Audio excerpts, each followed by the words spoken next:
जय हिंद, वंदे मातरम। तो कैसे हैं फिर आप लोग और किस एग्जाम की प्रिपरेशन कर रहे हैं? कमेंट बॉक्स ओपन है, एक बार जरूर बताइएगा। बाकी आज हम आपसे बात करने वाले हैं एग्रीकल्चर की, मतलब top level job SDM rank की पोस्ट के बारे में बात करने वाले हैं। मतलब आप देखोगे पुलिस में जो एसडीएम होता है उस रैंक की ये जॉब है। आप लोग समझ ही गए होंगे, एडीए एग्रीकल्चर डायरेक्टर जो आपका होता है डिपार्टमेंट में, ठीक है, assistant director of agriculture. Then इसके साथ एक और पोस्ट निकलती है, असिस्टेंट डायरेक्टर ऑफ हॉर्टिकल्चर। बहुत ही इंपॉर्टेंट पोस्ट है। एक आपको ओवरव्यू दे दूं मैं पहले, सबसे पहले जो एमपीपीएससी के थ्रू वैकेंसीज आती है और जो एडीए था, आप यहां पे देख सकते हो 2019 में 39 पोस्ट निकला हुआ था, ठीक है। ये सारी चीजें देखकर ही प्रिपरेशन के लिए रेडी होना, समझ में आया। और देन एक और पोस्ट निकलती है एडीएच, ठीक है, असिस्टेंट डायरेक्टर ऑफ हॉर्टिकल्चर, जो कि 2024 में 9 पोस्ट निकला हुआ था, आप देख सकते हो, ठीक है।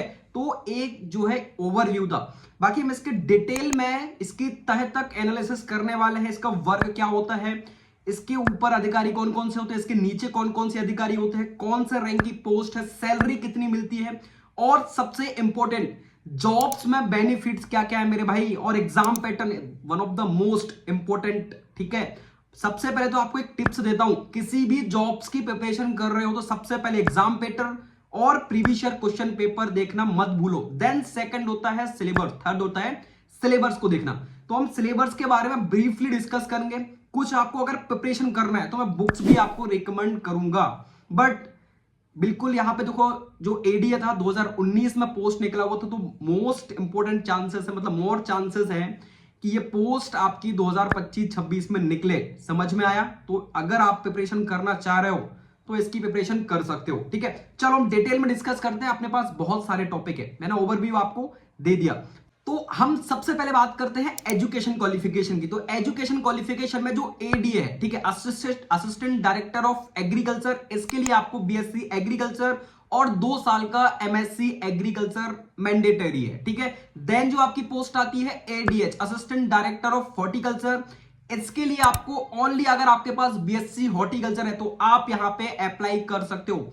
सबसे इंपॉर्टेंट बात क्या है पता है आपको, जो एडीए है उसमें ओनली एग्रीकल्चर वाले जा सकते हैं और जो एडीएच है उसमें ओनली हॉर्टिकल्चर वाले स्टूडेंट जा सकते हैं। तो ध्यान रखना, ये एजुकेशन क्वालिफिकेशन है। देन इसके बाद ही आप अपना माइंडसेट रेडी करना। मैं तो बिल्कुल रिकमेंड करता हूं, अगर आपके पास प्रॉपर टाइम है तो आप एडीए के लिए जा सकते हो, एडीएच के लिए, सॉरी एडीए के लिए, क्योंकि आप बीएससी करोगे, 2 साल एमएससी करोगे, आपके बहुत अच्छे तरीके से प्रिपरेशन हो जाएगी। और सबसे इंपॉर्टेंट, टाइम बहुत है, आराम से आप जॉब्स को क्वालिफाई कर सकते हो। समझ में आया? मतलब आराम से निकाल सकते हो, चीजों को थोड़ा सा समझना पड़ेगा।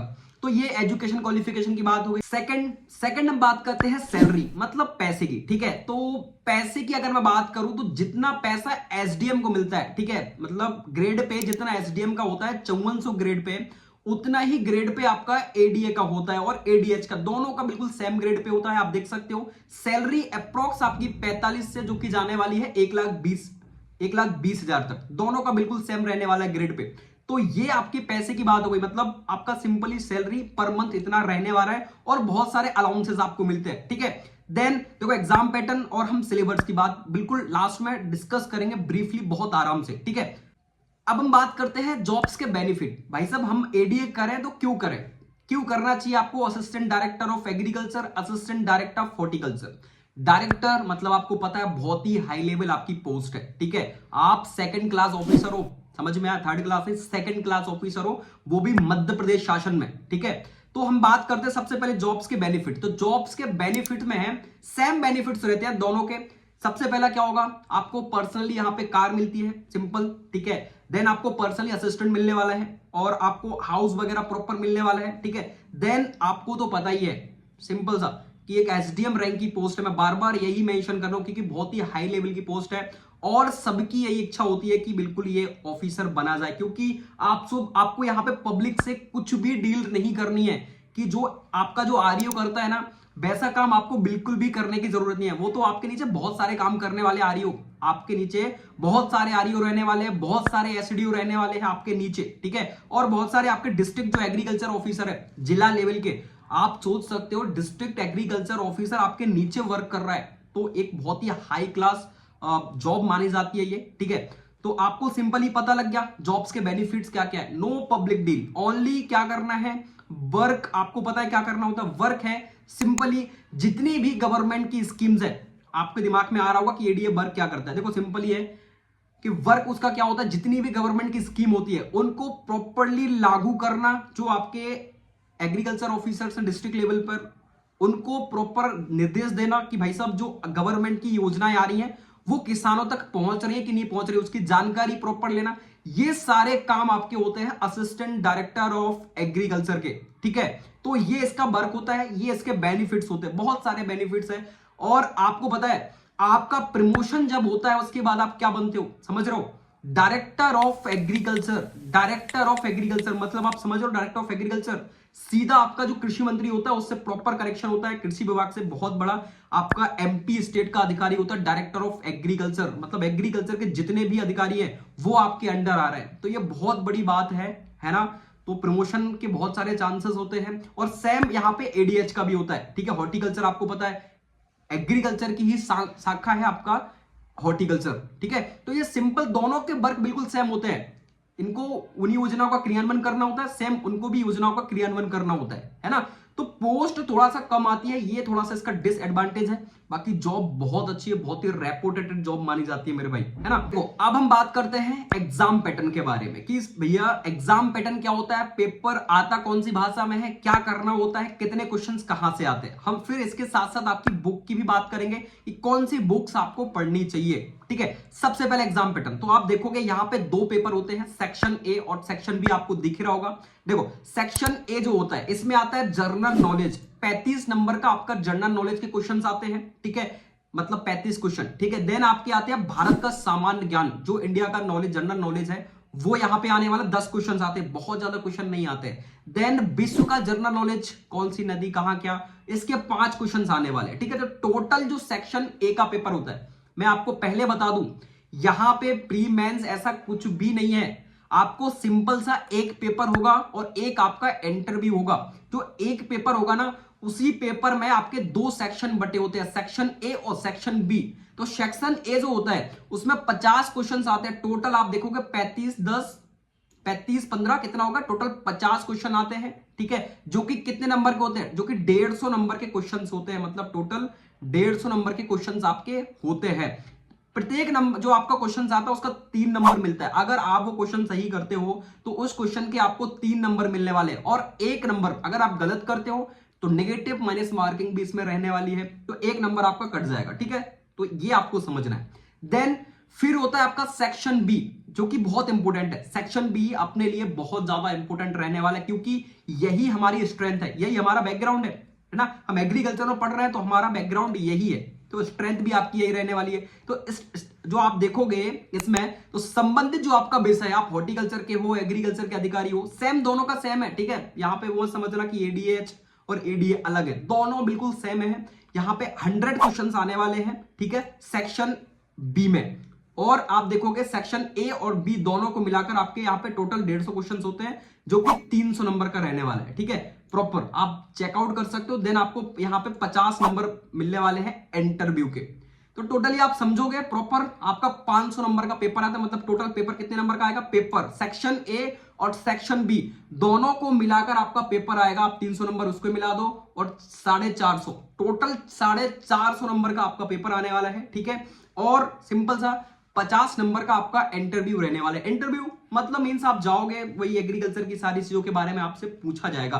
तो 50 नंबर का एग्रीकल्चर रहने वाला है। देन सिंपल आपको पता है इंटरव्यू हो गया तो आपकी बल्ले बल्ले है, ठीक है। वही डॉक्यूमेंट वेरिफिकेशन, क्वालिफिकेशन, वो सारी चीजें, ट्रेनिंग वगैरह वो सब चलता है।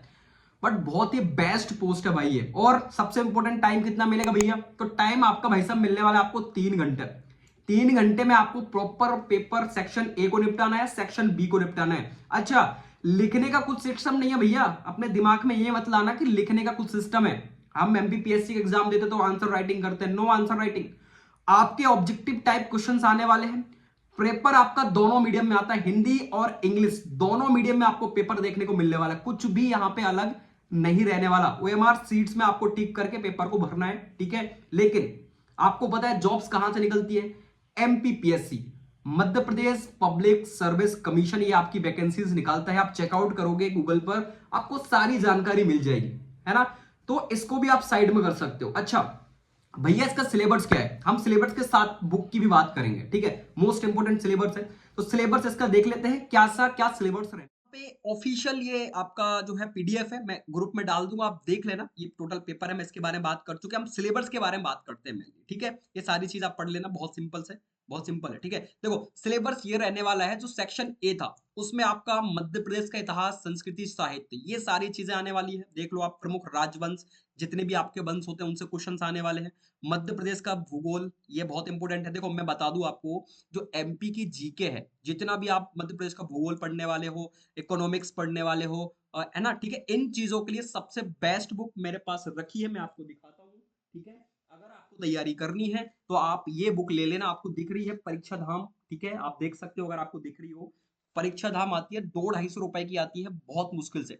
तो एमपी का जितना जो कुछ भी है, सब कुछ आपका इस बुक में कवर होने वाला है। तो अगर आपको एमपी जीके की कोई प्रॉब्लम है, ठीक है, तो one of the best book, सबसे बेस्ट बुक है एग्रीकल्चर एमपी जीके के लिए, आप सर्च करके देख लेना, ठीक है। तो आप इसको देख सकते हो। अंतरराष्ट्रीय जो घटना है मध्य प्रदेश से संबंधित, जो भी है इंटरनेशनल जो सारी चीजें हैं, उनको आपको देखना पड़ेगा। सूचना एवं संचार प्रौद्योगिकी, ये सारी चीजें आपकी रहने वाली हैं, ठीक है। तो ये इतना आपका टोटल सिलेबस है, बहुत ज्यादा नहीं है। आप देख सकते हो टोटल कितनी यूनिट्स हैं, ये आपकी आने वाली है सेक्शन ए में, ठीक है। अब हम बात करते हैं, ये इंग्लिश में भी है, आप एक बार इंग्लिश मीडियम में भी सिलेबस दिया हुआ है। अब हम बात करते हैं सहायक संचालक कृषि लिखित परीक्षा पाठ्यक्रम, ठीक है। तो यहाँ पे आप देखोगे, ये टॉपिक आपके रहेंगे भाई, यहाँ पे आपको टॉपिक मिलने वाले हैं, आपको इन पे लिखना है। ये आपका सिलेबस है। असिस्टेंट डायरेक्टर ऑफ एग्रीकल्चर लिखित एग्जाम होने वाला है भाई, ठीक है। वहां पे करेक्शन कर लेना। मुझे प्रॉपर इन्फॉर्मेशन मैंने चेकआउट किया था, बट कहीं ना कहीं थोड़ा सा मिस्टेक हो गई है। तो आपका मेंस का जो एग्जाम होने वाला है, रिटर्न होने वाला है, इसका ध्यान रखना, क्योंकि इसमें लिखा हुआ है 2019 में जो वैकेंसी निकला था, रिटर्न टेस्ट, ठीक है। रिटर्न टेस्ट होगा आपका। एग्रीकल्चर इंपोर्टेंस जितने भी हैं वो सारी चीजें आपको पढ़ के जाना है। इंटीग्रेटेड क्रॉप मैनेजमेंट, तो पढ़ना तो आपको पड़ेगा, प्रॉपर थ्योरी पढ़ के जाना है। क्लाइमेट चेंज, वही सब कुछ है। कुछ भी यहाँ पे सिलेबस में अगर बदलाव तो आप बताओ। प्रिंसिपल ऑफ प्लांट फिजियोलॉजी जो हम पढ़ते हैं, प्लांट न्यूट्रिशन, एब्जॉर्प्शन, है ना, वही सब कुछ है। मेटाबॉलिज्म, कुछ भी अलग नहीं है, बट आपको थोड़ा सा थ्योरी पे ध्यान देना पड़ेगा। अगर आप कॉलेज की तैयारी कर रहे हो, कॉलेज में, तो सबसे बेस्ट है जो कॉलेज में बुक्स होती है लाइब्रेरी में, उनको लेके आओ और प्रॉपर इसकी थ्योरी को रीड करो। आप देख सकते हो इन्हीं से क्वेश्चंस उठने वाले हैं, इन्हीं से क्वेश्चंस आने वाले हैं। तो अगर आप इच्छुक हैं तो बिल्कुल आप इसमें जा सकते हो। देन हम एडीए की बात करें, ठीक है, एडीएच की, जो असिस्टेंट डायरेक्टर ऑफ हॉर्टिकल्चर होता है, उसमें भी सेम सिलेबस है बिल्कुल। जो आपका सेक्शन ए है वही रहने वाला है, ठीक है, आप देख लो। और देन आप नीचे आओगे तो यहाँ पे दिया हुआ है इन्होंने सेक्शन बी। सेक्शन बी में क्या पूछा हुआ है? उद्यान, ये भी आप देख सकते हो, सहायक संचालक उद्यान खंडवा। तो इनमें भी इन्होंने पूछा हुआ है प्रॉपर उद्यानिकी के मूल सिद्धांत के बारे में, बागवानी फसलों का प्रबंधन, नियंत्रण, वातावरण, ठीक है, वही सब, पॉली हाउस वगैरह। ये देखो आप खुद ऑलरेडी आपने सब सारी चीजें पढ़ रखी होंगी। हाइड्रोपोनिक्स, एक्वापोनिक्स क्या होता है, 2-2 नंबर में क्वेश्चन आते हैं, 3-3 नंबर में, ठीक है। तो वही सारी चीजें आपको लैंडस्केप बागवानी के बारे में पढ़ना है। मतलब प्रॉपर जो भी आप कॉलेज में पढ़ रहे हो ना, उसको प्रॉपर डेडिकेशन के साथ आपको चीजों को हैंडल करना पड़ेगा, तब जाके आप ये चीजें कर पाओगे भाई, ठीक है। क्योंकि जॉब ऐसी है, एसडीएम रैंक की पोस्ट है, तो आपको पता है मेहनत तो मांगेगी, ठीक है। ऐसा तो है नहीं आरईओ जैसा पेपर की भाई साहब आपको no negative minus marking, no interview, आप में 200 नंबर का पेपर आ गया। आप अगर किसी भी कैटेगरी में है, 100 एससी एसटी में है, तो भाई साहब आप 110 नंबर ले, आपका सिलेक्शन होगा, आप अधिकारी बन गए, है ना। यहाँ पे ऐसा कुछ नहीं है। यहाँ पे आपको प्रॉपर मेहनत करनी पड़ेगी, ठीक है। कट ऑफ भी बहुत वेरी करता है। हम कट ऑफ के बारे में, अगर आपको नहीं है तो हम कट ऑफ के बारे में भी देख लेते हैं, ठीक है। अगर कट ऑफ अपने को मिलता है तो हम कट ऑफ की बात भी कर लेते हैं, ठीक है। एमपीपीएससी आप देखोगे कट ऑफ, इसका कट ऑफ एडीए, ठीक है, एडीए मतलब एग्रीकल्चर। तो अगर इसका कट ऑफ, क्योंकि ये कट ऑफ भी डालते हैं, अगर कट ऑफ रहा, इंटरनेट नहीं चल रहा है, अगर कट ऑफ हुआ तो मैं आपको प्रॉपर इन्फॉर्मेशन देता हूँ, 1 मिनट। तो आप लोग देख सकते हो कट ऑफ, इसकी जानकारी प्रॉपर मेंशन नहीं है इनकी साइट्स पर, बट इन्होंने पोस्ट वगैरह मेंशन किया हुआ है ना। अच्छा ये रहा, इन्होंने कट ऑफ यहाँ पे मेंशन किया है, कुल 25 पद है, ये जानकारी मेंशन की हुई है। और यहाँ पे कुछ स्टूडेंट को इन्होंने शॉर्ट लिस्ट भी किया था 2019 में। लगभग आप देखोगे यहाँ पे, मैं आपको बता दूं कितना तगड़ा कंपटीशन है। 37 पोस्ट के लिए इन्होंने टोटल, आप तीन वो थी, तो 37 पोस्ट के लिए प्रॉपर आप देखोगे कितने स्टूडेंट बुलाए थे? 185 स्टूडेंट को शॉर्टलिस्ट किया था इन्होंने, सिर्फ 37 पोस्ट के लिए। आप देख सकते हो। तो इन्फॉर्मेशन कंपटीशन तगड़ा रहने वाला है। बाकी ठीक है, इन्फॉर्मेशन मैंने आपको प्रोवाइड कर दी है। आप अगर चाहो तो प्रिपरेशन कर सकते हो। और थैंक यू फॉर वॉचिंग। और मेरा एक टेलीग्राम चैनल भी है, लिंक इसकी डिस्क्रिप्शन में है, जाके ज्वाइन कर लेना अगर आपको इच्छा हो। ये है मेरा टेलीग्राम चैनल। प्रॉपर आपको अपडेट्स यहाँ पे मिलती रहती है, जहाँ जो भी वैकेंसीज निकलती है। बाकी हम मिलते हैं नेक्स्ट अपडेट के साथ। जय हिंद, जय भारत, वंदे मातरम।